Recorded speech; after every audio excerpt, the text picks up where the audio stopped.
Oh, ayan, good morning. Mag-vlog na naman tayo. Ayan, sa crush naman tayo. Share ko lang yung nangyari doon sa bago kong agent. Kasi bago lang din siya, so hindi niya pa alam. Nagpa-RC siya, tapos napunta sa ni crush, sa agent wallet. So, transfer niya para mapunta sa coins niya. So, ang ginawa niya, pumunta siya sa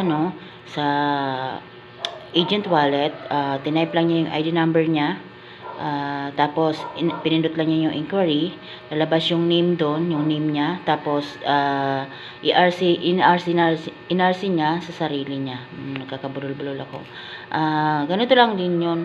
Huwag kayong kabahan pagka ganun ang nangyari sa inyo kasi siya, kabado siya eh. Kala niya hindi niya na makukuha yung coins niya. Oo nga naman. Pindutin mo lang yung user wallet, tapos i-type mo yung amount, kunyari 100,000, then confirm to transfer. Ganun lang. Tapos makikita mo na doon sa coins mo na pumasok na. Ganun lang. Tapos sa pupo naman, ganun lang din yun. Pupunta ka sa coins trading, pag nandun sa coins trading, tapos i-top up mo lang yun, i-type mo yung amount, tapos yung ID number mo, nandun na yun mamaya sa coins, nasa coins mo na yun. Sa mga mag-BBIP or gamble, ganun ang gawin ninyo.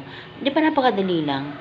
Kaya sa crush naman, punta ka lang sa sell coins, tapos dun mo na, i-top up mo lang naman din yun, lagyan mo yung user ID mo, at yung amount, diba? Sa mga gusto sumali sa akin, sali na po kayo.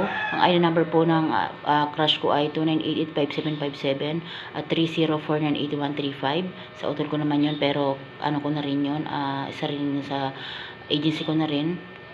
Kailangan ko po ng mga host at saka ng mga agent, lang kayo, mag-message kayo sa akin. And then sa pupo naman ay 4437-108.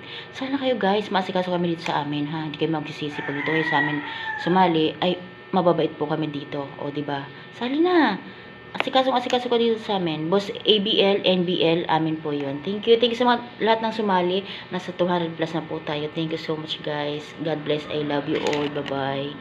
More sali. Sana na kayo. PM lang. Message nyo ko. Thank you.